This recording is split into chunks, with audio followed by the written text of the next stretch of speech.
Yo, growing a business is kind of tricky right now. Supply chains are squeezed, tariffs and trade policies are dynamic, and cash flow, it's tighter than ever.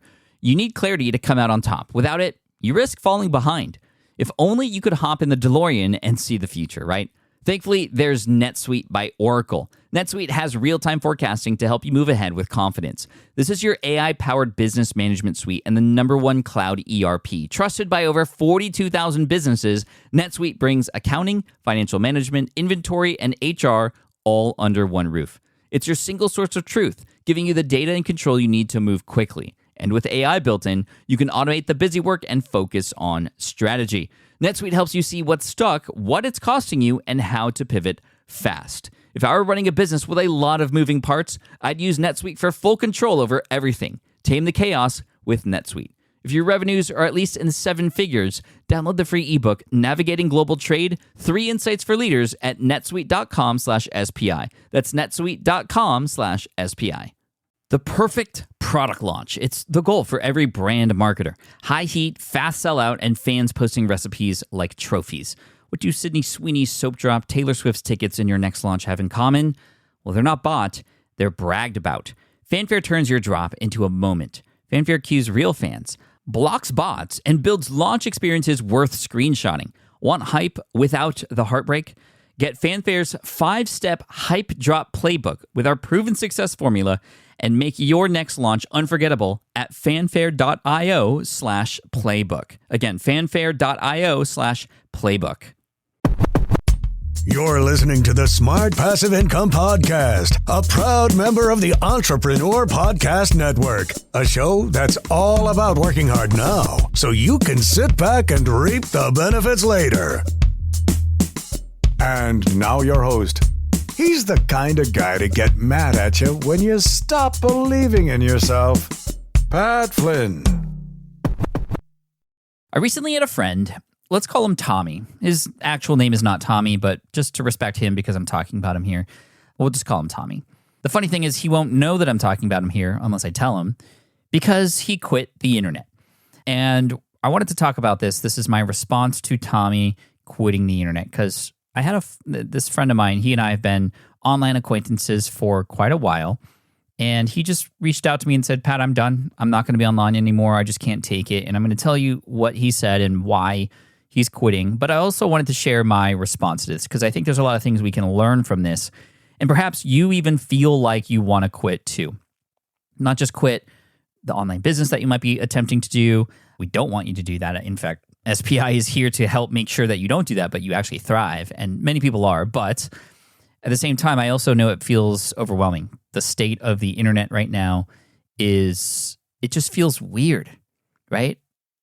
I'm reminded of the days when the internet first came about. This is before AI, before bots and all those kinds of things kind of took over.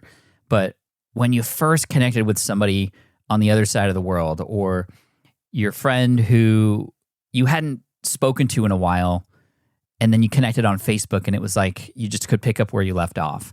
Or the communities that you were a part of who were about certain hobbies that you were into and you were discovering these new things and you were building friendships online. And then that one day you meet that friend online in person and it's just mind-blowing. I feel like a lot of that kind of stuff doesn't happen anymore, or it's just been shadowed over by just all the crap that's out there right now.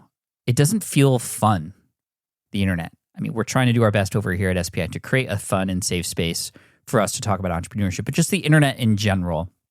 And this is a part of the reason why Tommy wanted to quit. He was over it. He was addicted, especially to TikTok, especially in a political year here in the US.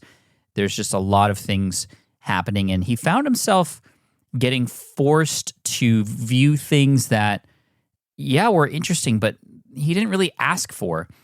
He had watched a few political related things on TikTok and then just kind of got into a rabbit hole. And nobody told him to quit. He quit on his own, but he just wasn't feeling it anymore. He just wasn't having fun. He wasn't having fun. And on one hand, I'm actually a little bit jealous. I mean, I would never quit online because that's where I connect with you. That's where I connect with a lot of friends. And thankfully, I've learned how to manage the information that's kind of bombarding me and trying to fight for my attention. This is a little bit about what my book, Lean Learning, is about coming next year. But in a way, I'm a little jealous. I'm like, wow, it would actually be a little refreshing to just go back to how things used to be. I mean, I know I can't have my cake and eat it too. I love my online businesses. I love producing videos on YouTube. I love connecting with people in SPI. If we went to how things used to be, those things wouldn't exist. But at the same time, there was just such a magic that came with the internet when it first came out. And that magic is gone. And I know there are new advancements in technology and things like AI, artificial intelligence, that in a way feel magic, but also it feels more dangerous. It feels less authentic. It feels less like people are connecting because of this technology. Rather, people are using this technology to just add more noise. And it's so hard to have a conversation with somebody else when there's so much noise out there. It almost feels like, a club late at night where everybody's talking about everything and the music's loud and everybody's chatting over each other. And it's just, you can't really sit and relax and enjoy yourself anymore. And there are moments where I feel like, wow, what if I just moved to, I don't know, Minnesota and fish all day, right? Because it's the land of 1,000 lakes. Or go to Idaho and hang out with Nathan Barry, get a farm next to his, build a pond, and still go fishing, but just be more in nature and be disconnected and live an Amish kind of life. I don't know. I have these thoughts every once in a while. My wife and I have these conversations late at night when we hear about the news and the things that are happening in the world and the things that are happening in the U.S. And, we'll drive downtown in San Diego or through L.A. and just see just poverty all over the place. And I know I'm just kind of skipping around right now, but it's just, I like sharing these things open and out loud with you. But I wanted to share Tommy's story a little bit here and him just quitting. So I'm actually, on one hand, just very proud of Tommy for just realizing that he was in a state of just not being happy and wanting to just remove himself from the internet. And I honestly don't even know what he's up to right now. We weren't super close, like we don't text each other kind of close, but I do have his number. I should reach out to him because I can't connect with him online anymore. But on the other hand, I'm like, it's kind of a shame because I think there are so many beautiful things that can happen when we utilize the internet in a way that can best serve others and serve ourselves. And I wanted to share some talking points related to this with where we are at in the world today, with where things seem to be headed, and how we might be able to best find ourselves a home in the world of the internet right now. So, number one, there's just an overload of information. We are at a buffet line of information. Information is not the problem anymore. And this is why I had a pretty controversial video go up on my YouTube channel that infomarketing is dead. And the reason I said that is twofold. Number one, I had to capture people's attention to have the start of this conversation. But in a way, it's also information is alone not valuable anymore. Not as valuable as it once used to be. It used to be if you owned an Encyclopedia Britannica in your home, right? The encyclopedia from A to Z, all the things. You were almost seen as upper class because you could afford to have that information and other people did not. And now information is available in our pockets at all times. So it is what we do with this information. It is the information that we let come in and what we do with it, and the information that we say no to that will determine our success. And in my book, Lean Learning, I talk about different kinds of things related to this, one of those being inspirations. Because the more that is being fed into our feeds and our algorithms, and the more that we go into these social media platforms, the more kind of inspired we get, right? We get a lot of inspiration from a lot of different things. And on one hand, that's great. But on the other hand, it's so much inspiration that we kind of go this way, and then we go that way, and then we go this way. It's so much overload. And I call these junk sparks in the book, right? It's like a spark that ignites you, but it's junk. It's not related to any goals that you have. You see somebody else doing something, you want to do it too, and now you're getting pulled into a different direction. And you're saying yes to this new thing where you once said yes to something before that you're now saying no to because you're dedicating your time and energy and effort and thoughts into this new thing. And it's definitely a challenge. So this is why I'm called to write this book, Lean Learning, How to Achieve More by Learning Less. I'm not saying learning is bad, but it is tough out there right now to learn the right things, to get the right help, to get to where you want to go. it's saturated, right? So in the future, we need to have selective curiosity, right? We need to understand what it is that our goals are, our priorities are, and control what is controlling us. We need to control the intake of information. And this isn't just like getting distracted. It's actually the inspirations that we feel a little bit of an adrenaline rush or some endorphins running through us when we see somebody do something cool. But if we're not aligned with who we are and what we want and where we're going, then it's just going to be a distraction. And it's just going to pull us away from the things that we once said yes to. So again, I'm not going to go into the details of the book and how to solve this problem right now. I just wanted to share these things. But the information overload and the distractions and the junk sparks that are out there are killing us. Like, we don't go deep anymore with things, right? It's all surface level. Number 2, AI. AI is here. It's going to continue to infiltrate our internet, our feeds, how do we know what's even real or not anymore? I saw some more announcements today from different companies, not just ChatGPT, but other companies, Sora and many others, who are creating these very lifelike images that are just based on text prompts. And it's like, how do we even know what's real or not anymore, right? There's campaign ads that are all AI generated and fakes and deep fakes and this stuff. And so there's 2 things that go along with this. Number 1, AI is here. It's not going anywhere. We cannot avoid it, but we can utilize it. We can use it as a tool, use it as a partner, as a brainstorming tool. Where the problem lies is a lot of people who see AI and how easy it is to create things. They just create and create and create and add more noise and add more to that information overload and distraction like I talked about. That's bad. That is not providing anybody any service. That is not of value. And it's all, again, very surface level. But when we utilize these tools to help us become more creative, where we provide it seed ideas that we have and bounce ideas back and forth, it becomes almost like an extra person in the room where you can brainstorm off of. And that is where I have found the most use and leverage within the world of AI right now, to help and brainstorm and almost be a first set of ears, if you want to call it that, or eyes, to listen to or watch something before I share it with others, just to make sure that it is hitting home and that it's supporting the right audience and those kinds of things. The second part of this, AI and fakes and deep fakes especially, is there is an opportunity for us as things get less and less human, less and less real, more and more doubtful, more and more, is that what he really said or what he really meant, or is that even real life anymore? The more human and authentic you can be, the better. And I've always preached being authentic and transparent all along the way, ever since I started this thing in 2008. And now it is more important than ever. So if you've heard me talk about that before and you haven't yet gone on and I think maybe I'm preaching to the choir here. I know you know it's important to be transparent, but I mean, it needs to be so apparent that you are a real person, that you have these emotions that people can connect with, that people can relate to. Emotion and sharing real life things in this world of deep fakes is going to be extremely important.